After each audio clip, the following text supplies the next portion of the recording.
오늘 37절에 보면 그들이 이 말을 듣고, 여기 그들은 누구를 말하죠? 예루살렘에 성전 제사하기 위해서 모여있던 사람들입니다. 유대인들, 흩어져 살던 유대인들, 그들을 우리는 디아스포라다. 흩어진 유대인들을 디아스포라라 이렇게 부릅니다. 오늘 본문 바로 전에 36절에 보면 그런즉 이스라엘 온 집은 확실히 알지니,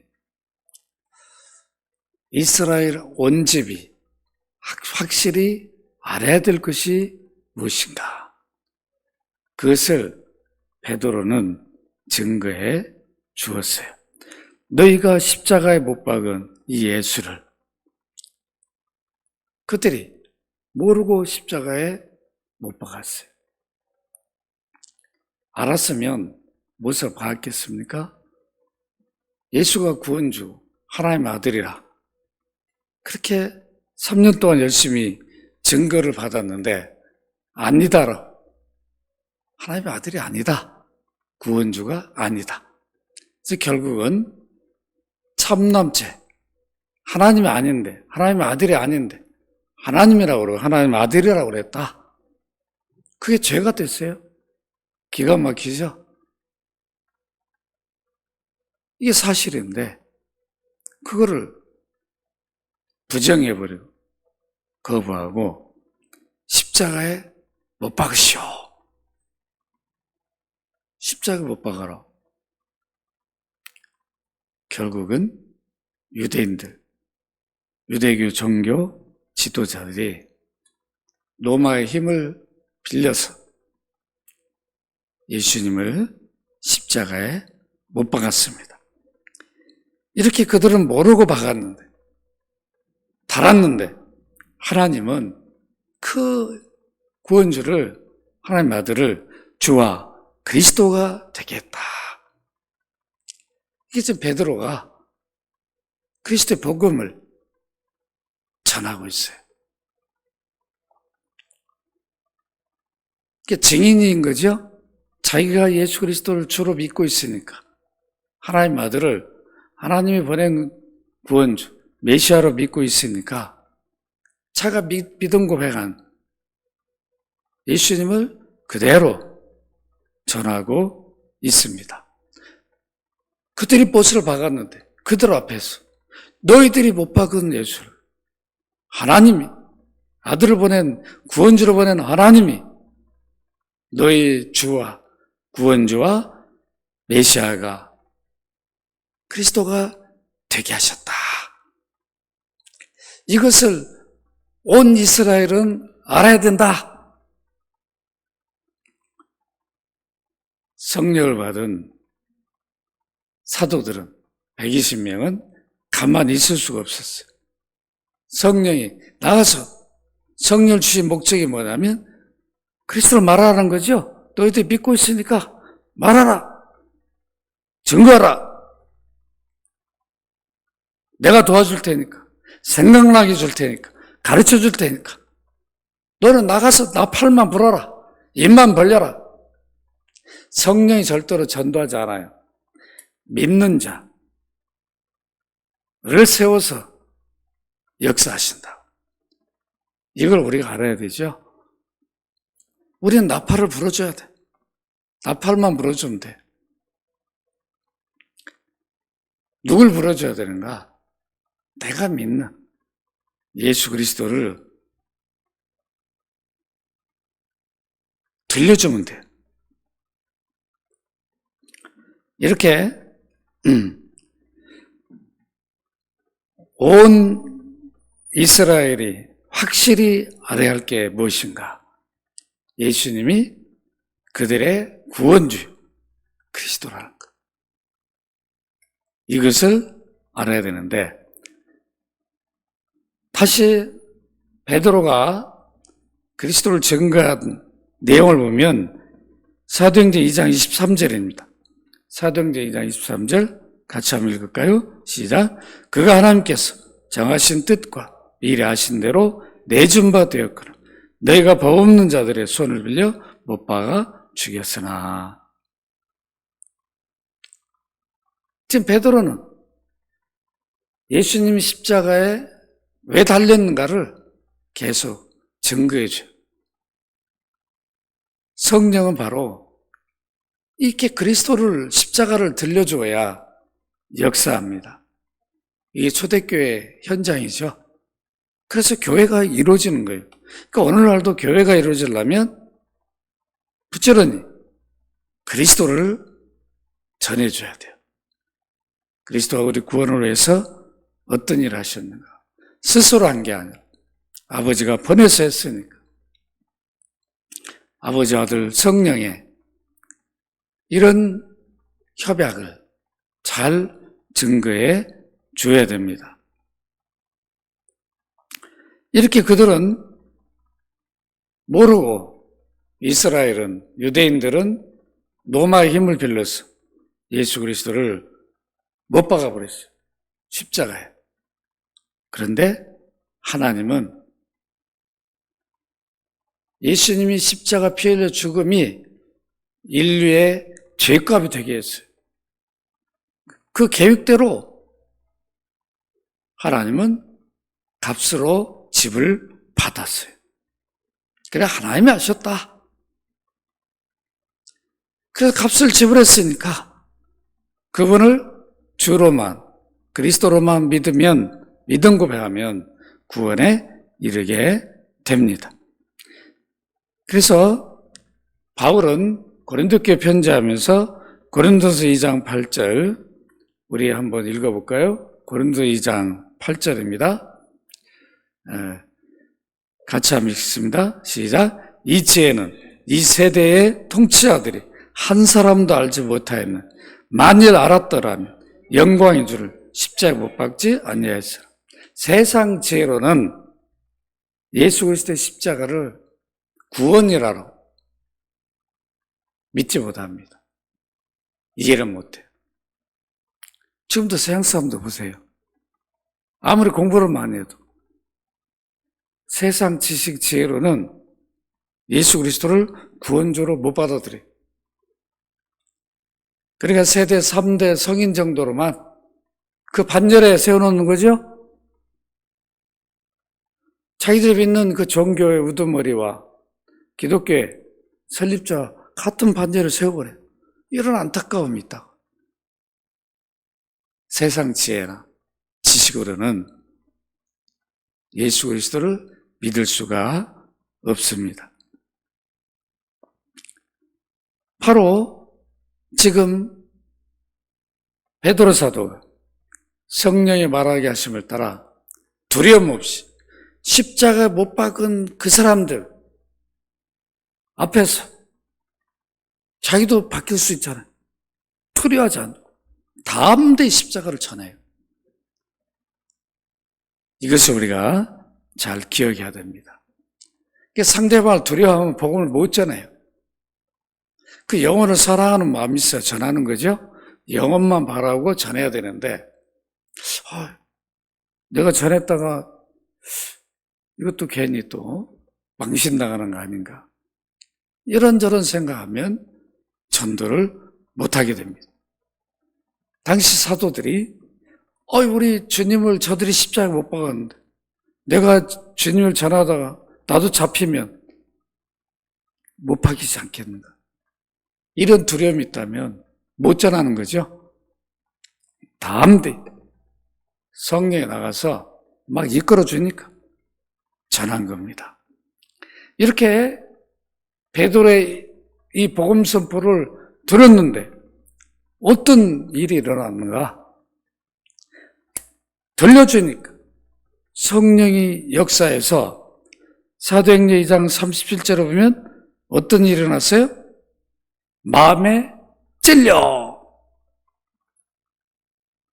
아니 저 베드로 아니야. 저 그냥 저거 놔두면 안 되는 저 사도 저것들 다 잡아 들여서 다 죽여야 되는 전부 막 이러려고 하는데 성령이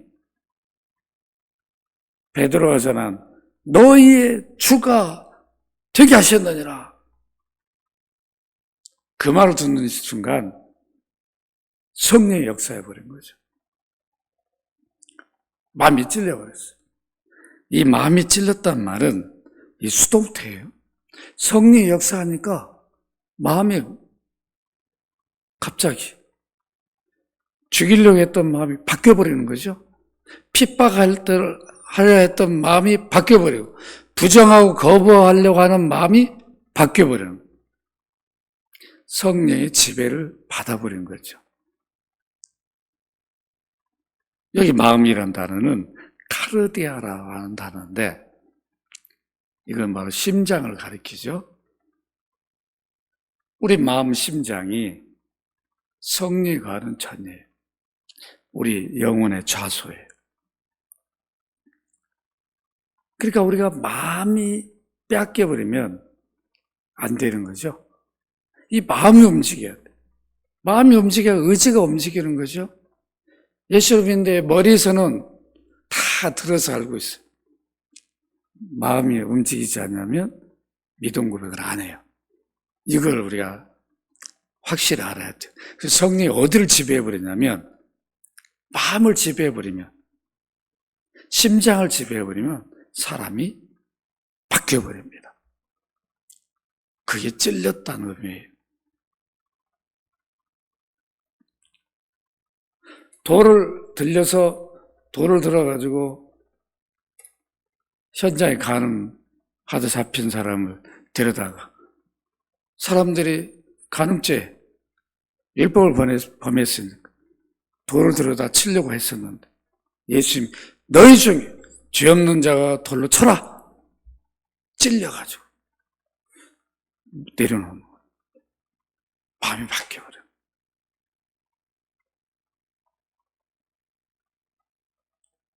이게 바로 성령의 역사라고 하는 겁니다. 성령이 역사하면 악한 자들의 마음이 바뀌어버려요. 미움이 바뀌어버려요. 사랑으로 바뀌어버립니다. 그래도 우리가 성령의 역사 속에 인도함을 받아 살면 성령의 열매가 맺혀지게 돼 있어요. 중생자의 품성이에요. 성령의 열매란 말은 이미 우리가 성령을 모신 자의 품성적인 품성으로 나타나는 거예요. 미워하라 해도 미워하지 않아요. 왜 그러냐면 성령을 근심시키니까 안 하는 거죠. 이렇게 바뀌어버리는 거예요. 예수님을 십자가에 못 박아라! 그렇게 외쳤던 사람들이 베드로의 복음 선포를 듣고 마음이 찔리니까 바뀌어버립니다. 이 마음이란 말은 영적 생명의 중심 자리를 말해요. 영적 생명의 중심 자리가 바뀌어버려요. 그래서 이 복음 선포가 중요한 거죠. 그래서 이 사도들이 어떻게 복음을 전했는가, 전도를 어떻게 했는가를 우리가 사도행전을 통해서 깊이 있게 새겨보면 십자가예요. 우리가 오늘날 전도할 때는 어떤 분들은 교회 나가면 복 받습니다. 사업이 잘 됩니다. 막 이런 걸로 막 전도하는. 그렇게 해서 사업 많은 사람이 돌아올 수는 있겠지만, 어쨌든 어떤 계기는 만들 수 있겠지만, 그건 올바른 전도법은 아니죠. 타종교에 가서도 다 빌었는데, 어떤 분은 거기 가서 로또도 당첨됐다고.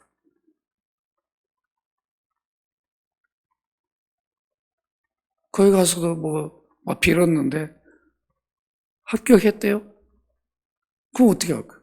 기독교에서 기도해서 합격한 거, 거기가 빌은 거, 무슨 차이가 있냐고. 그들이 볼 때는 차이가 없는 거죠.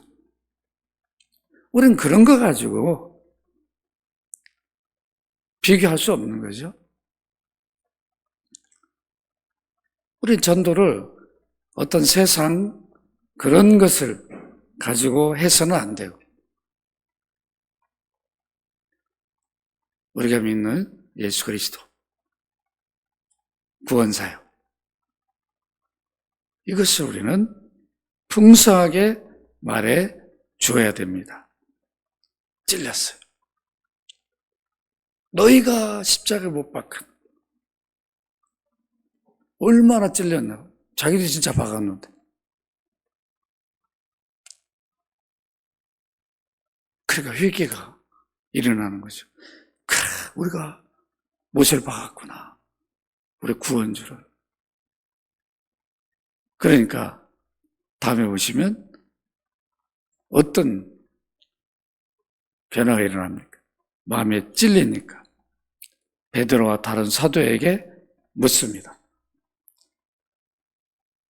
어떻게 물어요? 형제들아, 우리가 어찌할꼬? 막 찔려가지고 이거 우리가 구원주 하나님 아들을 십자가 다른 자들이네. 이 죄가 이게 보통 죄가 아닌 거죠. 구원주를 죽였으니 이거 용서받지 못할 죄라. 그러니까 마음 중심에서 회개가 나오는 거예요. 우리 좀 무슨 사는 방법 없냐고. 이런 엄청난 죄를 용서받을 길이 좀 있냐고. 있으면 좀 가르쳐달라고. 막 탄식하는 거예요.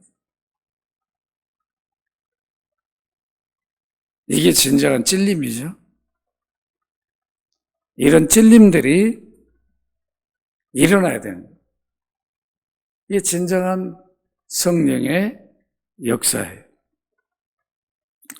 성령의 역사하면 제일 먼저 마음의 변화가 일어나요. 마음이 바뀌어버려요. 이렇게 핍박하던 사람이 달라져버려요. 변화를 받습니다. 복음을 거부하고 부정하던 사람들 이제 마음의 변화가 일어나는 거예요. 그러니까 어떻게 돼요? 받아들일 수밖에 없는 거죠. 복음을 거부하던 그 방향을 바꿀 수밖에 없어요.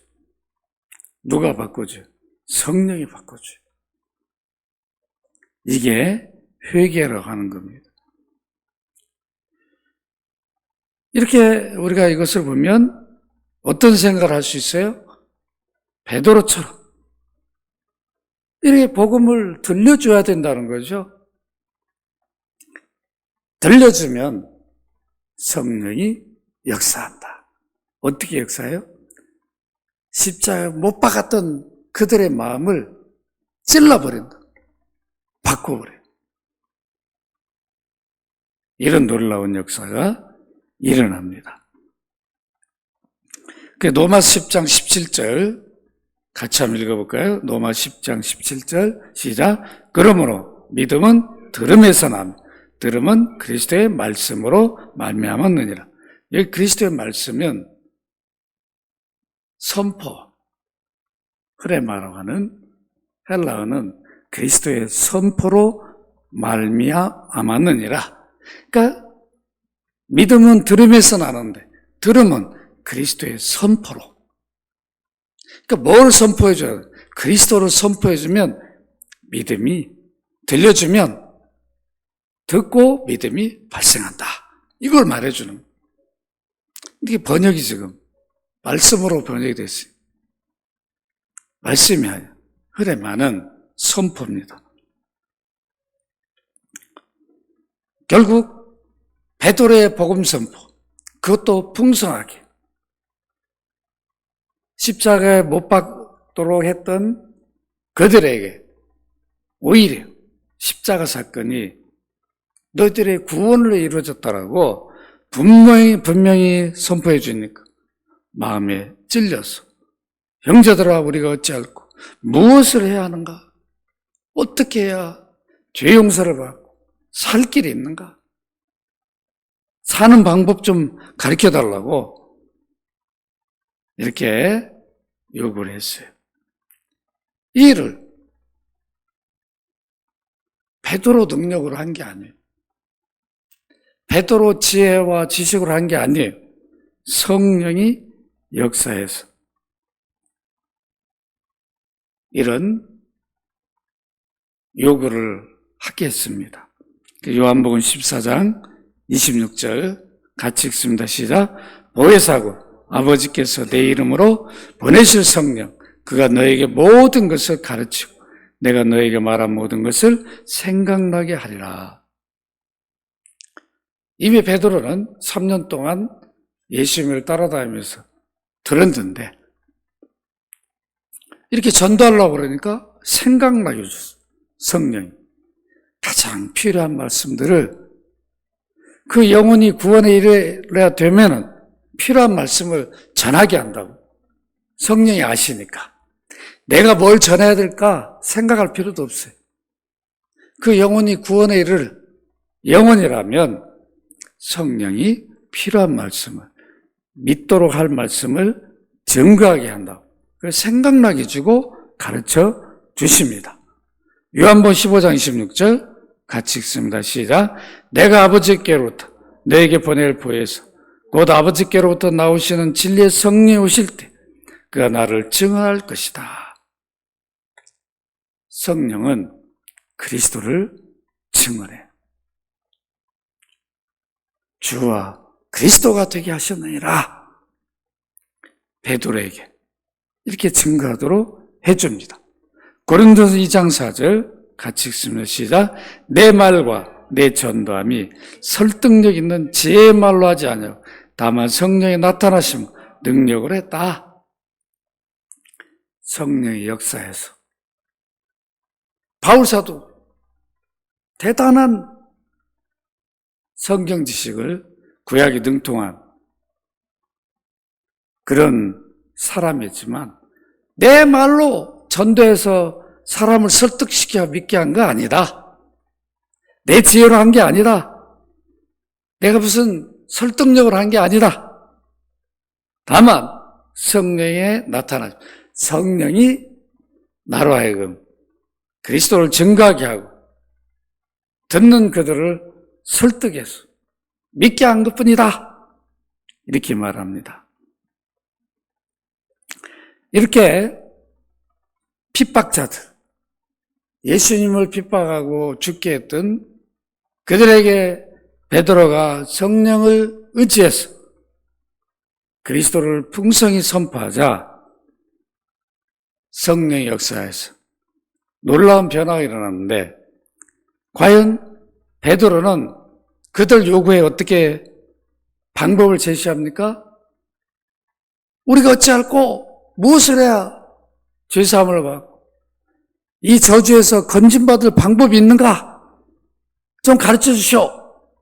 그럴 때 가르쳐 줍니다. 그게 38절이죠. 38절 같이 읽습니다. 시작. 베드로가 이르되 너희가 회개하여 각각 예수 그리스도의 이름으로 세례를 받고 죄사함을 받으라. 그래야면 성령의 선물을 받으리라. 너희가 회개하여 이 말은 뭐예요? 방향을 바꾸라는.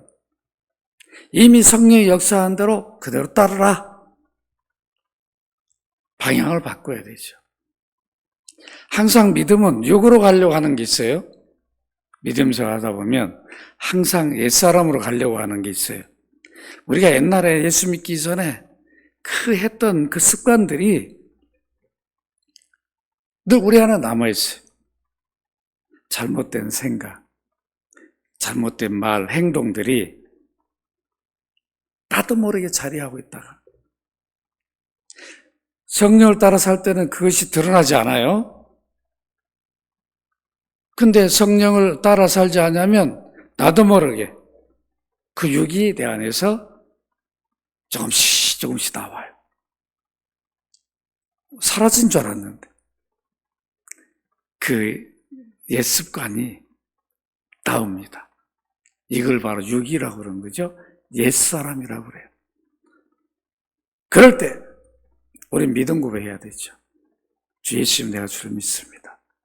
이런 옛 습관들이 나를 지배하고 그럴 때 믿음 고백을 해야 돼.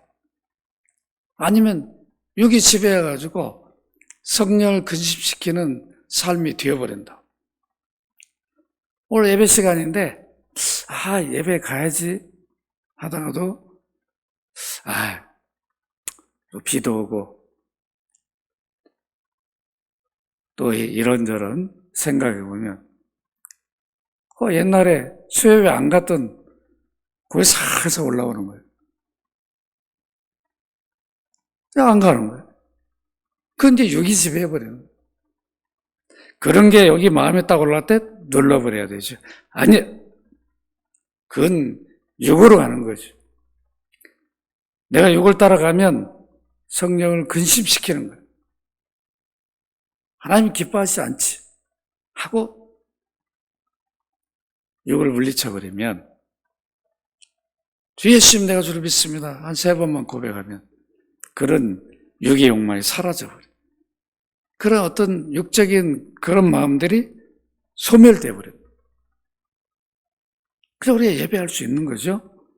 안 그러면 세상 것에 잡혀버린다.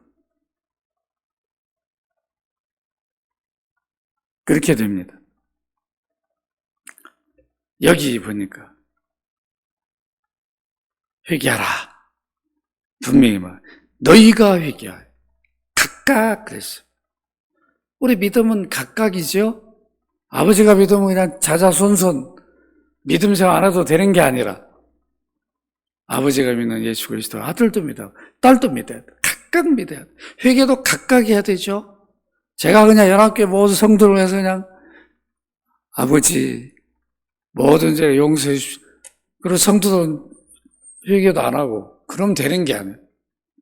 물론 저는 그렇게 기도해야 되지만 각각 해야 돼. 그러니까 믿음 생활은 항상 각각이에요. 그걸 알아야 됩니다. 그래서 늘 내가 믿는 예수 그리스도를 내 아들도 잘 믿어야 돼요. 딸도 잘 믿어야 돼요. 손자, 손녀도 잘 믿어야 되는 거예요. 우리 남편이 요즘 믿음 생활 잘하니까 우리 남편 덕에 그냥 나는 믿음 생활 안 해도 그냥 우리 집 걱정 없이 살아. 절대 아닙니다. 믿음 생활은 각자 자기 하나님 앞에 하는 거예요. 누구 때문에 더 멀어가는 게 아니에요. 이것을 우리가 분명히 알아야 됩니다. 각각. 예수 믿는 것도 각각이고 회개하는 것도 각각이에요. 그래서 성령도 각각 주는 거예요. 그래서 성령 받음이 복인 거죠. 예수님은 각각 함께 할 수가 없어요. 육을 갖고 계시니까, 입고 계시니까. 이렇게 모여 있을 때만 모여 있는 사람들에게 유익이에요. 다른 동네에 있으면 몰라. 예수님 하나님이니까 알지만 그 사람들은 예수님 가까이 안 있으니까 예수님 생각도 안 해요. 그러나 성령은 믿는 자 각자 안에 계시니까 유익이라. 내가 떠나감이 유익이다. 우리에게 유익을 주기 위해서 떠나가셨어요. 이렇게 회개를 하는 게 뭔가 너희들이 못 박은 예수님, 너희들 다 부정하고 거부했는 하나님의 아들 아니라, 하나님이 아니라, 구원주가 아니라 이제는 방향을 바꿔서 믿으라는 거죠. 믿는 것이 진정한 참 회개예요. 그리고 예수 그리스도의 이름으로 세례를 받으라. 초대교회는 믿음 고백을 하게 하고 바로 믿음 고백하면 그 자리에서 세례를 줬어요. 오늘날 우리는 6개월 학습, 1년 세례 이런 공식을 가지고 하는데 초대교회는 그러지 않았어요. 길 가다 전도했는데 나 예수 믿겠어. 그러면 믿음 고백 딱 시켜서 그 자리에 세례를 줬다. 물이 있으면 물에 들어가서 하고 아니면 약식 세례로. 3,000명, 5,000명은 지금처럼 약식 세례를 준 거죠. 3,000명, 5,000명 물에 다 데리고 가가지고 다 할 수가 없잖아.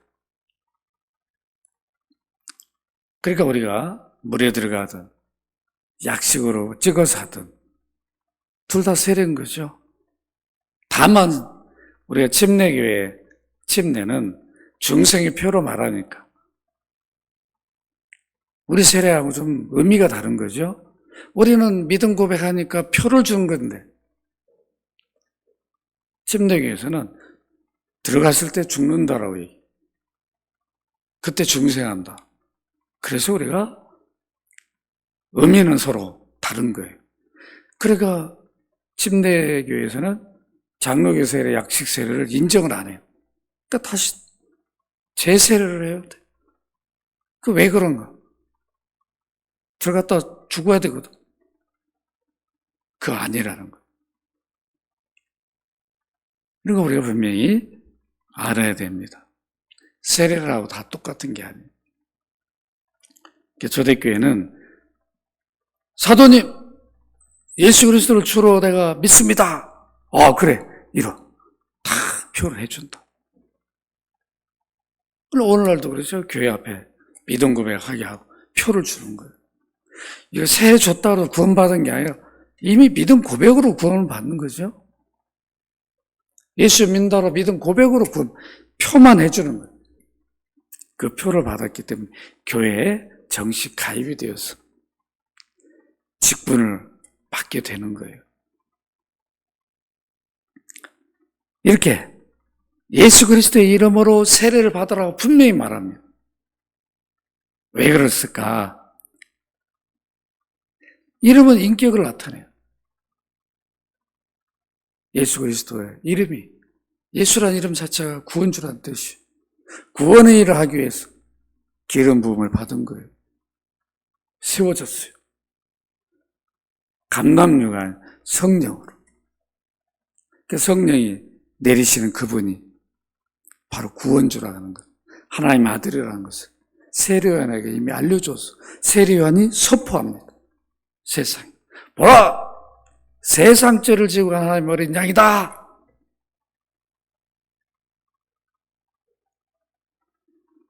이렇게 세례는 예수 그리스도의 이름으로 받아야 됩니다.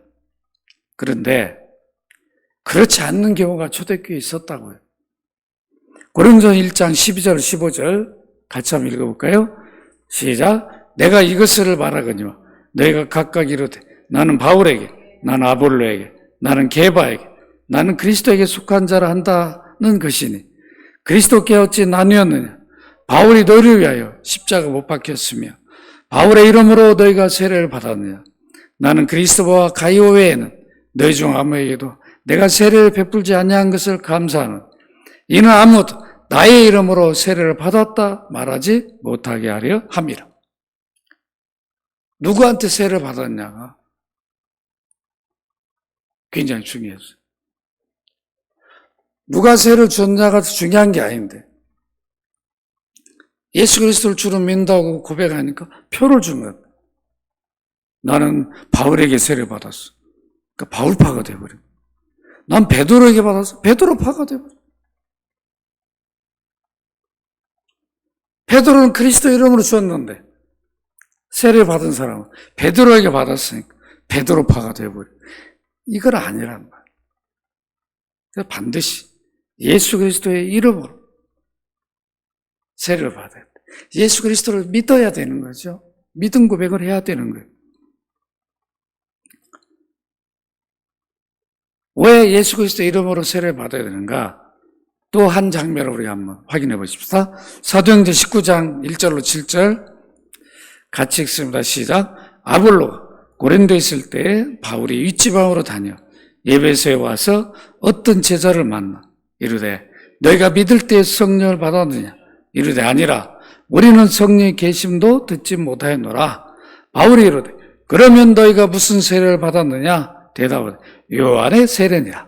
바울이 이르되 요한이 회개의 세례를 베풀며 백성에게 말하되 내 뒤에 오시는 이를 믿으라 하였으니 이는 곧 예수라 하거늘 그들이 듣고 주 예수의 이름으로 세례를 받으니 바울이 그들에게 안수를 하며 성령이 그들에게 임하심으로 방언도 하고 예언도 하고 모두 12사람쯤 되더니라.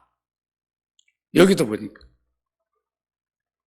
바울이 에베소 지역을 갔어요? 가서 이렇게 보니까 믿음이 있는 것 같기도 하고 없는 것 같기도 하고 애매한 거예요. 그래서 물어봤어요.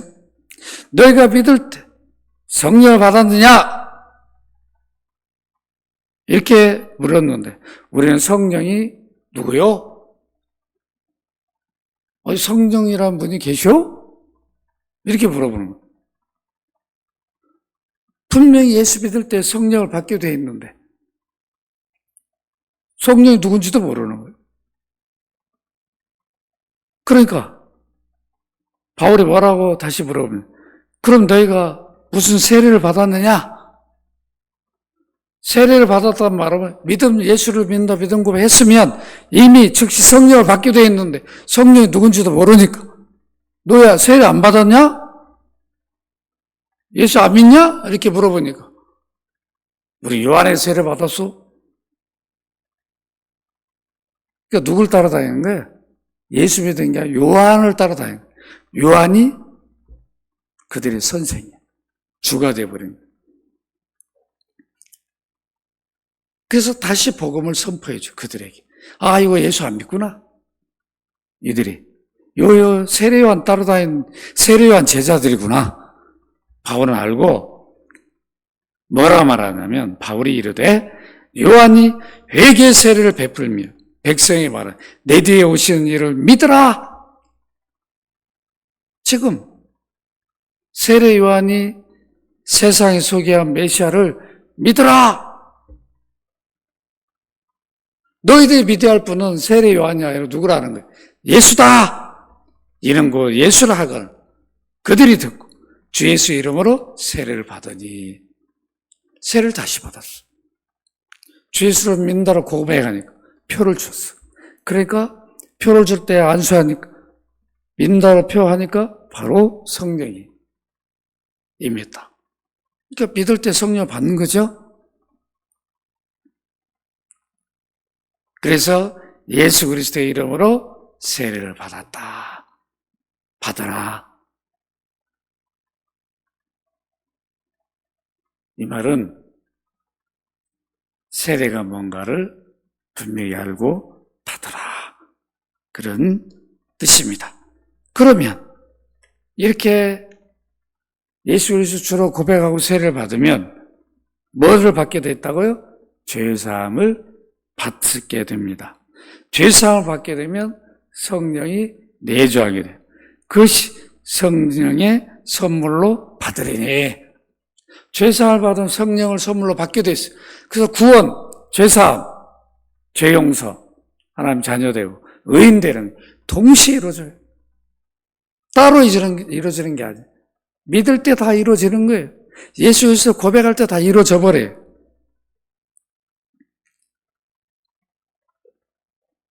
그래서 성령을 선물로 받는 것은 예수 그리스도를 믿음으로 받게 되어 있습니다. 주 예수를 믿음으로 성령 받는 약속은 누구나 예외가 없다는 것을 베드로는 39절에 밝힙니다. 여러분 39절 읽으십시다. 시작. 이 약속은 너희와 너희 자녀와 모든 먼데 사람들 곧 주 우리 하나님이 얼마든지 부르신 자들에게 하신 것이다. 이 약속은 믿는 자의 성령을 주시는 약속, 죄 용서를 주시는 약속은 너희 십자가에 못 박았던, 못 박아라 했던 너희 자녀들. 이들은 다 유대인들을 말하는 거죠. 모든 먼데 사람, 이방인들, 주 우리 하나님이 얼마든지 부르신 자들에게 하신 것이다. 얼마든지 부르신 자들. 구원은 예수 믿는 건 차별이 없어요. 유대인이나 헬라인이나 차별이 없어요. 누구나 예수 그리스도로 고백하면 구원에 이르고 죄 용서 받고 성령을 선물로 받고 하나님 백성이 돼요. 영생을 얻어요. 이제 40절 결론적으로 베드로 사도는 어떻게 결론을 내립니까? 40절 같이 한번 읽읍시다. 시작. 또 여러 말로 확증하며 권하여 이르되 너희가 이 패역한 세대에서 구원을 받으라. 왜 이렇게 계속 말하냐면 모두가 다 세례받은 게 아니잖아요. 이렇게 복음을 전해도 거부한 사람이 있어요. 그러니까 베드로는 여러 말로 확증, 이 확증이란 말, 다른 단어를 보면 증거, 입증, 증언 이런 뜻이 있어요. 다른 여러 말로 복음을 더 깊이 있게 전해주는 거죠. 또 그들이 믿도록 이렇게 권하여 주면서 너희가 이 패역한 세대에 구원을 받아라. 그리스도를 믿지 않고 거부하는 세대가 패역한 사악한 세대, 사단에 지배되어 사는 그 삶을 그렇게 말합니다. 그리스도를 믿지 않는 자들. 그 마태복음 17장 17절에 예수님이 이렇게 말씀합니다. 같이 읽습시다. 시작. 예수께서 대답하여 이르시되 믿음이 없고 비역한 세대여 내가 얼마나 너희와 함께 있으며 얼마나 너희에게 참으리요 그를 이리로 데려오라 하시니 믿음이 없는 그들이 패역한 세대라고. 빌립보서 2장 15절 같이 읽습니다. 시작. 이는 너희가 흠이 없고 순전하여 어그러지고 거스리는 세대 가운데서 하나님의 흠없는 자녀로 세상의 그들 가운데 빛들로 나타내며. 결국 베드로가 성령의 말하게 하심을 따라 그리스도의 십자가 복음을 전한 결과가 무엇입니까? 41절 같이 읽겠습니다. 시작. 그 말을 받은 사람들 세례를 받으며 이날의 신도의 수가 3,000이나 다하더라. 3,000명만 모였겠습니까? 훨씬 많이 모였겠죠? 그 중에 베드로가 복음을 선포하자, 십자가를 풍성하게 전하자, 성령의 역사하시고 마음에 찔려가지고 이 패역한 세대에서 죄사함을 받고 구원받는 예수 믿는 자가 된 사람이 3,000명이 됐어요. 놀라운 일이죠? 말씀을 뵙습니다. 이렇게 십자가에 못 박으라고 외치고 그 일을 했던 사람도 복음을 들으니까, 십자가의 복음을 들으니까 성령이 역사하셔서 그들의 마음이 찔리고 3,000명이 돌아와 믿는 역사가 일어납니다. 이들이 믿었다면 누구도 믿을 수 있는 거죠. 예수님은 십자가에 못 박으라고 한 그보다 더 패역한 세대가 어디 있냐고. 우린 거기에 비하면 십자가 근처에도 없었던 사람이잖아. 우리가 확신을 가져야 되겠죠? 베드로처럼 봉사하게 십자가를 들려주는 거예요. 들려만 주면 성령이 역사해요. 두려워할 필요가 없어요.